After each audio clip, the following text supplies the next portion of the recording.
Good evening. இப்போ நம்ம பார்க்க போகிறது 10th மேக்ஸு எக்ஸசைஸ் நம்பர் 8.3ல் 7th சம் பார்க்க போகிறோம். பார்த்தீங்கன்னா 2 unbiased dice are rolled once. Find the probability of getting first one a doublet. அதாவது என்ன பண்ணுறோம், ப்ராக்கெட்டில் equal number on both dice. டபுளட்னாவே என்னது, ஒரே மாதிரி நம்பர் வந்து ரெண்டு டைஸ்லையும் இருக்கணும். Second subdivision the product as a prime number. அதோட ப்ராடக்ட் எப்படி இருக்கணும் அப்படின்னா ப்ரைம் நம்பராக இருக்கணும்.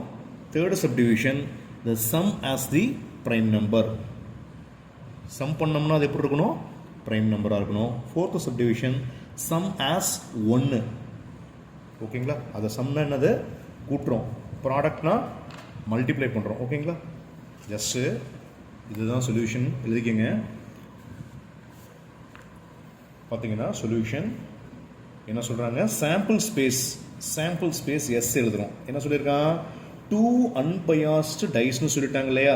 அப்போ டைஸில் நம்ம த்ரோ பண்ணும்போது பார்த்தீங்கன்னா 1,1 விழுவலாம், 1,2, 1,3, 1,4, 1,5, 1,6. அதே போல் 2,1, 2,2, 2,3, 2,4, 2,5, 2,6. அதே போல் 3, 4, 5, 6 இது எல்லாத்துக்கும் பார்த்தீங்கன்னா வரும். அப்போ என்ன ஃபெஸ்ஸோட ஆன்சர், அதாவது வேல்யூ பார்த்தீங்கன்னா எவ்வளோ சார் வரும் அப்படின்னா 36. ஒவ்வொன்றும் நீங்கள் கவுண்ட் பண்ணும்போது எவ்வளோ கிடைக்கும், first row, second row, third ரோன்னு கவுண்ட் பண்ணும்போது என்ன ஃபெஸ்ஸோட வேல்யூ எவ்வளோ வரும், 36. இது வந்து என்னது, sample space N of S. ஓகேங்களா, நெக்ஸ்ட்டு நம்ம என்ன பண்ண போகிறோம் அப்படின்னா, கொஸ்டினில் என்ன கேட்டிருக்காங்க, just let A B the event of getting டபுளட்னு சொல்லிட்டான். டபுளட்னு என்னது, ஒரே மாதிரி அந்த டைஸில் கிடைக்கும் இல்லைங்களா. அதாவது எப்படி, ஏவோட வேல்யூ பார்த்தீங்கன்னா ஃபர்ஸ்ட் டைஸ்லேயும் 1, செகண்ட் டைஸ்லேயும் 1. அதே போல் ஃபர்ஸ்ட் டைஸில் 2, செகண்ட் டைஸ்லேயும் 2, 3,3, 4,4, 5,5, 6,6. அதுக்கு பேர் தான் என்னென்னு கேட்டிங்கன்னா டபுளட். அப்போ என் ஆஃப் ஏவோட வேல்யூ எவ்வளோ கிடைக்கும் அப்படின்னா, இது கவுண்ட் பண்ணி பார்த்தீங்கன்னா 6 கிடைச்சிருக்கும் இல்லைங்களா.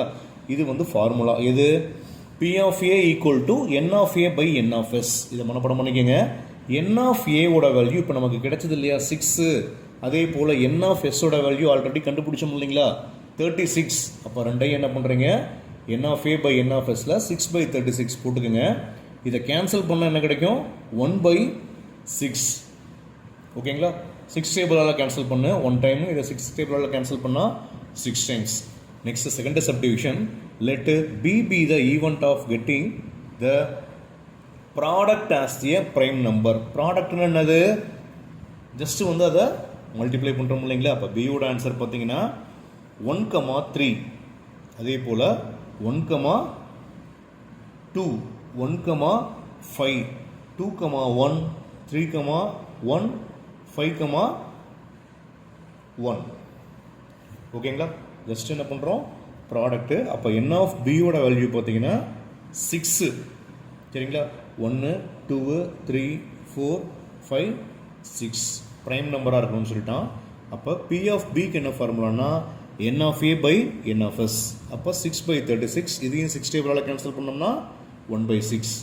Next third subdivision let C be the event of getting the sum as the prime number. ரெண்டையும் கூட்டின என்ன நம்பர் வரணும், ப்ரைம் நம்பர் வரணும். அப்போ என்ன பண்ணுறோம், 1,1, 1,2, 1,4, 1,6, 2,1, 2,3, 2,5, 3,2, 3,4, 4,1, 4,3, 5,2, 6, 5,6, 6,1, 6,5. இது ஜஸ்ட் என்ன பண்ணுறோம், கூட்டினா இது என்ன நம்பராக வரணும், ப்ரைம் நம்பராக வரணுங்கிறோம். அப்போ என் ஆஃப் சியோட வேல்யூ நம்ம கவுண்ட் பண்ண எவ்வளோ கிடைக்கும், அது எல்லாத்தையும் 15. அப்போ பி ஆஃப் சிக்கு formula n of C by N of S. அப்போ 15/36. இதை வந்து என்ன பண்ணுறீங்க, 3 டேபிளால் கேன்சல் பண்ணிங்கன்னா 5/12. Next fourth subdivision let D be the event of getting the sum as 1. அது அப்படின்னா என்னது, ரெண்டு நம்பரையும் கூட்டுறோம் அப்படின்னா அது என்னவா கிடைக்கணும், 1 வரணும். அது ஏதாவது வாய்ப்பு இருக்குமோன்னா எந்த நம்பரும் அந்த மாதிரி வராது. அப்போ நல் எதுவுமே வேல்யூ கிடையாது. அப்போ n of D equal to 0. இப்போ formula P of Dக்கு n of D by n of S, அப்போ 0/36, ஆன்சர் என்ன வரும்னா 0 தான்.